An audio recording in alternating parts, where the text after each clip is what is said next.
When I was reborn back to the day of being claimed at the orphanage, Lynn threw herself excitedly into the arms of the wealthiest couple. "Mom, Dad, please take me with you. I'll be obedient and good," I laughed. She wanted to steal my chance to be adopted by the billionaires. Her face dripping with greed and disdain as she glanced at me. But she didn't seem to know. This couple had a penchant for torture. Their garden probably already held over a dozen corpses buried beneath the roses. In my past life, after the Browns adopted me, Lynn was taken in by an ordinary family. Later, she'd repeatedly complain, "Emma, my adoptive parents are so poor. They favor boys over girls. They only adopted me because raising a girl was cheaper. They want to trade me for dowry money and marry me off to some 50-year-old creep. Can't you ask your parents to adopt me too? I can't take this anymore, I'll die." Her words sounded tragic. Yet her clothes and meals, while not luxurious, showed genuine care. A stark contrast to the hell I endured. "I'd refuse then, Lynn, that place isn't for you." I never imagined she'd grow to hate me for it. During one of my orphanage visits, she detonated a gas tank. The explosion claimed everyone, including me. After death, I couldn't comprehend it. Since childhood, I'd given her my food when she was too slow to grab meals. Endured hunger so she could eat. When bullies shredded her quilt, I'd wrapped her in mine. After a lifetime of kindness, one refusal drove her to mass murder. I refused to accept this. Couldn't forgive. Then, I reopened my eyes. The familiar orphanage surrounded me. Before me stood Lynn's childish face as she flung herself into Emily's arms, my former adoptive mother. "Mommy, Daddy, take me with you. I'll be good. I'm starving here, only you can save me. Look how frail I am, I'll die if no one adopts me." The scene felt hyper-real, every detail matching my recurring nightmares. I pinched my thigh, the pain bit sharp. Rebirth? This must be the day the Browns came. All the orphans knew their status. Performing like circus animals. Last lifetime, Lynn had been the most desperate performer. Yet they'd chosen the quiet girl in the corner, me. Then came the unspeakable tortures. Ending with Lynn murdering me. Watching Lynn's frantic performance now, I smiled. If she craved adoption by these monsters so badly, this lifetime, I'd let her live that gilded nightmare. I waited silently in my corner. Right on schedule, Emily and Michael approached, repeating their scripted line, "Little girl, would you like to come home with us?" Their forced benevolent smiles mirrored my own.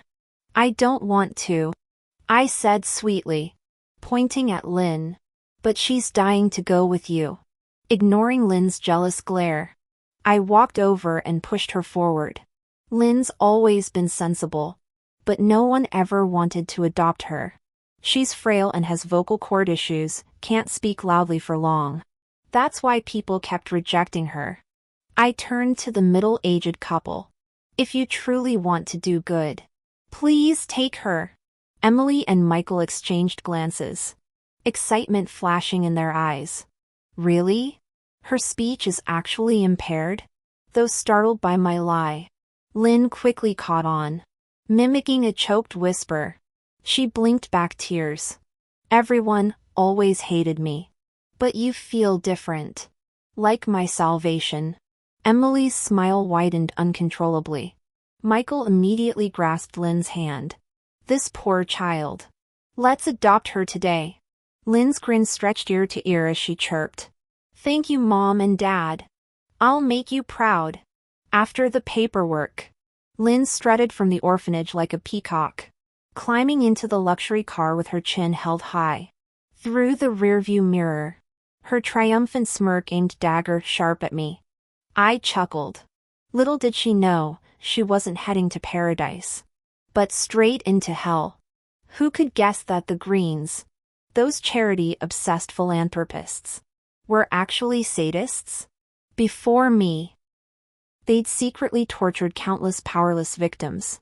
This time, They'd upgraded their game by hunting at orphanages. In my past life, they'd chosen me for my quiet nature, the perfect mute punching bag. Now Lynn's vocal limitations made her the ideal replacement. Their new toy. 4 days. I waited at the orphanage. Then one afternoon, she arrived, the woman who'd raised Lynn in our previous life. Her gaze immediately locked onto my gaunt, bruised frame. "Director. This one," Grace said, eyes softening.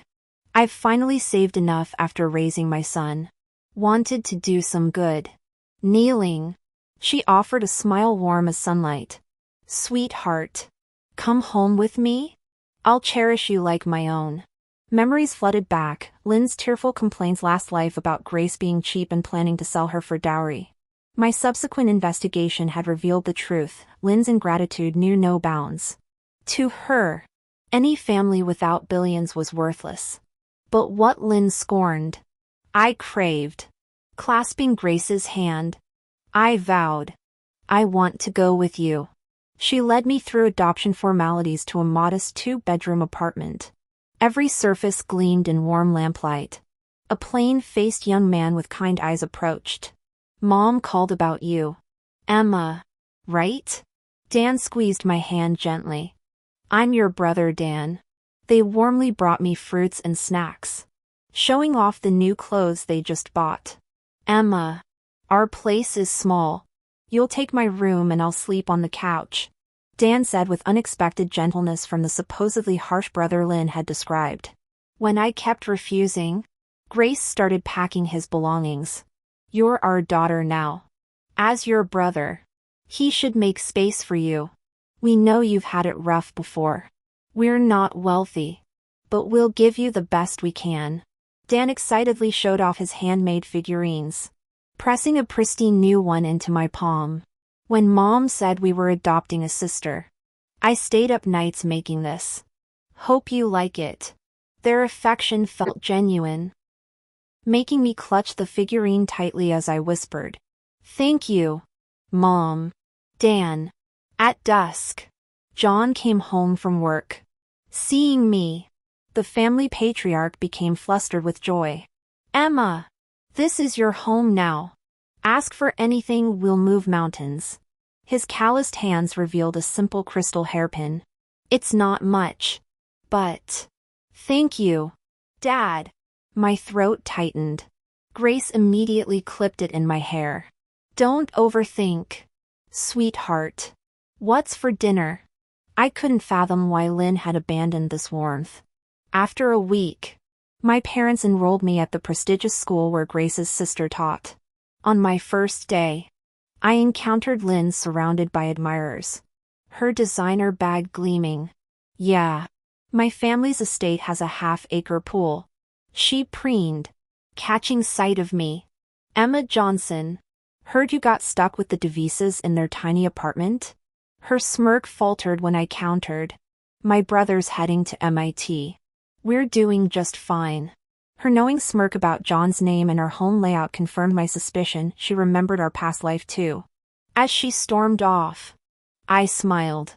This time, the script would be rewritten. "Anyway, you think you got adopted by the billionaire couple without my recommendation? Everything you have now. I let you have it." She sneered, not bothering to hide the contempt in her eyes. "You think I don't know? Grace Davis is just a housewife who occasionally cleans hotel rooms, barely making $2,000 a month. John Davis works an assembly line job pulling $6,000 at best. Who are you trying to fool?" As for Dan, she snorted. Even if he got into Harvard, he's still stuck making $10,000 monthly. He'll never climb out of that gutter. Not like me, born with a platinum spoon. No need to join your rat race. My inheritance is already waiting. She knew my family's situation too well, not like present-day Lynn Smith, but the Lynn from before. I remembered Dan had started his own company after graduation, keeping his salary low initially to fund his startup. Either way, this Lynn had to be the reborn one too. Otherwise, Why would she risk her pristine image to humiliate someone she considered beneath her? This hatred ran too deep. Excitement prickled my skin. Punishing this timeline's Lynn would be trivial. I wanted her fully conscious. Every memory intact. As I dismantled her precious golden life piece by piece. Some people are just born lucky. I smiled, watching preening Lynn. If I recalled correctly, this summer marked when the Greens would drop their charitable facade now that media scrutiny had died down. Soon enough, Lynn would learn how heavy that gilded crown really was. She shoved past me into the classroom. As the newly minted billionaire's darling, Lynn's hostility made me radioactive. Even neutral classmates kept their distance, not daring to cross the princess. I didn't blame them. Solitude suited my final year, fewer distractions for college prep and future plans to support my family. But Lynn refused to let me breathe. Why bother studying? She'd taunt during lunch, flicking my textbooks. That peasant work ethic won't save you. Straight A's? The crumbs from my trust fund could feed your family for lifetimes. Her posse cackled as she leaned closer. Just accept your place as my stepping stone. I kept my head down until the day she snatched my hairclip, the last gift Grace gave me before the adoption. Pathetic. Lynn ground the crystal petals under her designer heel. Even my dog wouldn't wear this trash. Her minions crowed about destiny and inferior breeding. The shattered fragments glinted like accusation. Before rational thought returned, my palm cracked across Lynn's cheek. Silence swallowed the classroom. You. Lynn trembled, face mottling. As she lunged, I caught her wrist, whispering where only she could hear, careful, princess. The higher you float, the harder hungry sharks will pull you under. Don't mess with me, or I'll tell your adoptive parents how your biological parents really died. Do you think you'll still get to live comfortably in their house then? Lynn's pupils constricted violently, disbelief flashing through her eyes before she gritted her teeth and remained silent. The raised hand that was about to strike me slowly lowered, her expression twisting with suppressed rage. I stared coldly at her. Replace what you broke. And apologize. She rubbed her palms, taking several shaky breaths before forcing out through clenched teeth, I'm sorry. The classroom buzzed with shocked whispers. Without acknowledging anyone, she stormed back to her seat, her carefully composed mask cracking to reveal the panic and resentment swirling in her eyes. Oh, she thought she'd gotten away with it. But fate keeps records of every crime. Lynn wasn't born an orphan. When she was 7, a news story went viral, some provincial girl adopted by wealthy benefactors, transforming overnight into an enviable heiress. The luxury items ordinary girls could only dream of became casual accessories in her new life. That story ignited Lynn's first act of arson. She burned her parents alive to become an orphan. Years of waiting in group homes followed until opportunity finally knocked. Now that she'd grasped this gilded life, she'd fight tooth and nail to keep it from dissolving like soap bubbles. I learned all this after dying. The real villain was her all along. Michael treated her as his own flesh and blood, but her greed knew no limits. As long as she wanted to stay in the Green family, this secret would keep her under my thumb. True to form, she replaced my hairpin and kept her distance afterward. Her public apology made the classmates stop harassing me. While I focused on studying, she basked in sycophantic praise from our peers. I didn't care. College entrance exams were coming. Everything would change. On the day we submitted college applications, Lynn looked haggard. Her vacant stares at the paperwork revealed icy bitterness. I understood. Emily's birthday was today, June 25th. Their celebration would leave Lynn's body dotted with needle marks hidden beneath designer clothes, each prick a reminder of her gilded cage. This date burned in my memory. In my previous life, their games left me bedridden for a month. Right now, Emily and Michael were probably eagerly awaiting Lynn's return home. When I approached the teacher's desk to submit my forms, we became the last two in the classroom. As I turned to leave, Her strained voice stopped me. Emma. What did you mean that day? What exactly do you know? I smiled. You already know the answer. Lynn. Keep bothering me. And I might forget to keep secrets. Her returning smile could have cracked mirrors. I don't understand what you're implying. The lie hung between us, fragile as the diamond hairpin she'd broken. Emma. Aren't we best friends? Okay. I admit I got a bit carried away after being adopted by the Smiths. But you used to treat me so well. You wouldn't abandon me over this. Right? I've been missing our friendship lately. Will you come home with me today? We can have a sleepover and stay BFFs. Her insincere smile made me want to laugh. She just wanted a human shield against tonight's abuse. What she didn't know was that Michael Green despised surprises. I nodded without hesitation. Sure. Following Lynn back to the mansion I'd lived in during my past life. Its gilded rooms felt colder than a haunted mansion. Seeing Lynn bring me home, Michael and Emily's excited expressions froze before morphing into performative warmth. Oh, Lynn! You brought a friend. Perfect timing, today's your mother's birthday. Let's celebrate together. Lynn's smile twitched, though relief seeped through. Okay. At dinner. I deliberately chattered loudly to deter their schemes. Mr. and Mrs. Green. Lynn wasn't kidding about your wealth. This place is insane. But I'm confused. If life here's so great, why does Lynn look worse every day? Dark circles. Constant pain. As her bestie, if she doesn't improve, you should send her back to the orphanage. Michael's eyes darkened. Emily's gaze turned lethal. Paranoid about scrutiny, they glared at Lynn, who dropped her chopsticks. Emma. Stop lying. I never said that. I shrugged. You just complained about needles stabbing you. This detail, something only Lynn could have revealed, sealed her fate. Under her parents' venomous stares, she panicked. I never said that. She's framing me. The Greens flashed me saccharine smiles. Are Lynn's still adjusting from orphanage trauma? Pay no mind to her delusions. Playing dumb. I nodded. Of course. Everyone knows you're Maplewood's favorite philanthropists. Slamming my utensils down, I burped loudly. Oh. Lynn wanted me to sleep over? Sorry. But my family would call the police if I'm late. Happy birthday, Mrs. Green. By the way, Lynn, why lie about such amazing parents? Do it again. And we're done. Relieved by my apparent stupidity, they politely escorted me out. I slept soundly that night. Lynn didn't. Knowing the Greens, needles and whips were mere appetizers.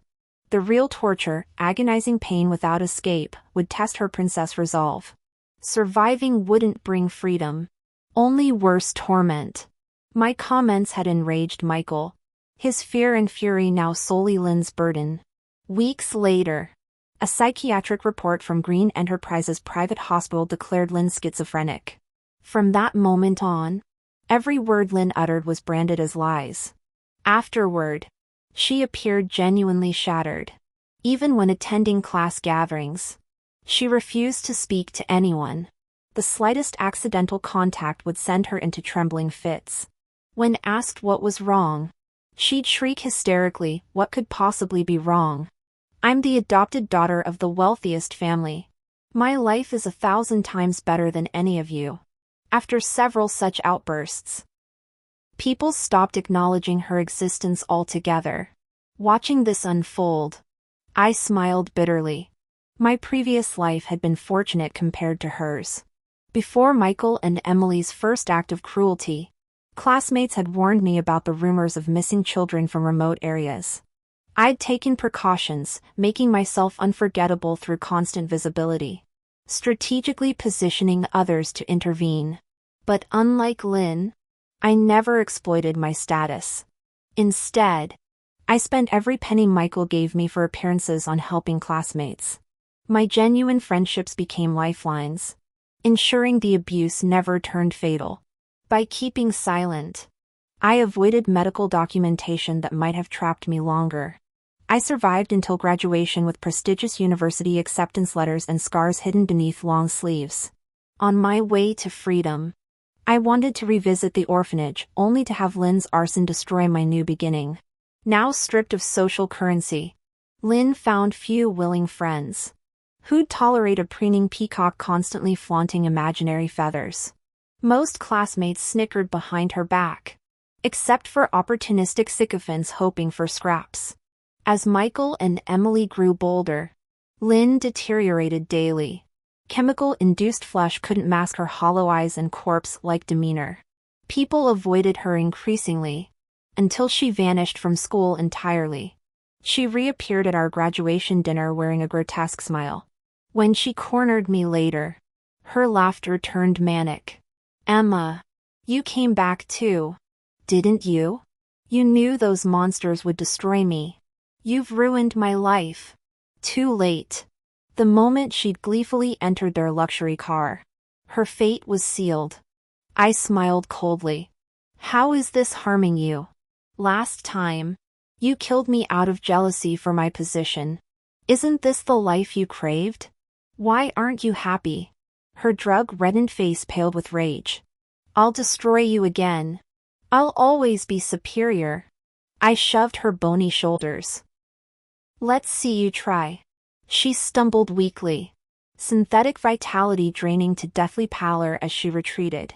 The real question lingered: would she settle for mutual destruction? That was probably impossible. After all, I'd just stuffed an anonymous tip into her backpack. That same night, a shocking arson case occurred in City A. The Green family's gas tank exploded, killing both Emily and Michael. Only their adopted daughter Lynn survived by jumping into the garden pond. I knew exactly why. The Greens had made daily strip searches their adopted daughter's homecoming ritual to protect their toy company secrets. Those incriminating documents detailing their illegal operations would have driven them mad. Cornered and desperate, Lynn must have ignited the gas tank herself. The Greens, unaccustomed to defiance, died unprepared for such retaliation. When paramedics took Lynn to the hospital, they discovered not just explosion injuries but also old whip marks and torture scars. She sobbed dramatically for the cameras. "They've tortured me since adoption day. Needles, electric shocks, surgeries. My whole body's scarred. They faked psychiatric reports to discredit me. If not for that gas leak, her performance deserved an Oscar." Those bloodshot eyes, trembling voice, the perfect damsel in distress act. No wonder I'd foolishly protected her in my past life. Bleeding hearts get people killed. Overnight, Lynn became City A's most pitted celebrity. Yet what did she have to mourn? As legal heir to the Greens' fortune, she stood to inherit everything. Her smugness practically radiated when she hissed, "I'll destroy you eventually." I waited until inheritance day to submit my own evidence package to the police. Though lacking physical proof this time, my knowledge of their crimes from the previous timeline gave investigators perfect leads. The Greens' history of bribery, tax evasion, illegal operations, and organized crime connections unraveled spectacularly. Victims' families redirected their rage toward Lynn. She nearly got lynched before police intervention. The Green Empire collapsed into bankruptcy, her gilded future evaporating. Before she could process the loss, arson charges surfaced. Though ruled self-defense, her jail time destroyed remaining credibility. Post-release, Lynn couldn't even find shelter. Former sycophants now openly mocked, "Look who's the stray mutt now. Fake heiress. Murdering psycho." The constant humiliation broke her. She began attacking people indiscriminately, scratching, biting, screaming. The fallen princess had become City A's most pathetic urban legend. At first, they were still afraid. But soon, they noticed that Lynn was physically weak and started gasping for breath before long. Someone kicked her from behind, and she let out a grunt before collapsing to the ground. Many rushed over to kick and punch her, with some even straddling her to slap her face. In the end, Lynn was beaten half dead, forced to live under a bridge by the river among homeless people. It's said she eventually developed serious mental issues. There were multiple reports of her being in and out of police stations for various thefts. Many claimed her life was ruined and she'd never cross paths with us again. But I grew increasingly vigilant. I knew her too well. When cornered, she loses all rationality. Sure enough, 6 months later, Lynn suddenly charged into the orphanage, starting a massive fire. She screamed wildly, "Emma, how dare you get adopted by the wealthiest family? Why won't you give me your privileged life? I burned you to death once. I'll do it again. Die." Unfortunately for her, not only was I absent from the orphanage during the arson, but the entire facility had coincidentally gone on a spring outing to a nearby park. She set the blaze intending to kill me, but forgot to escape herself. When the flames died down, both Lynn and the orphanage were reduced to ashes. Fortunately, this tragedy drew widespread attention. Numerous compassionate donors contributed, enabling the swift construction of a new orphanage with better facilities than before. Through my own efforts, I kept the institution in public view, determined that every child there would have a warm home, a place where we could all find contentment. These years I've been dearly loved by my family.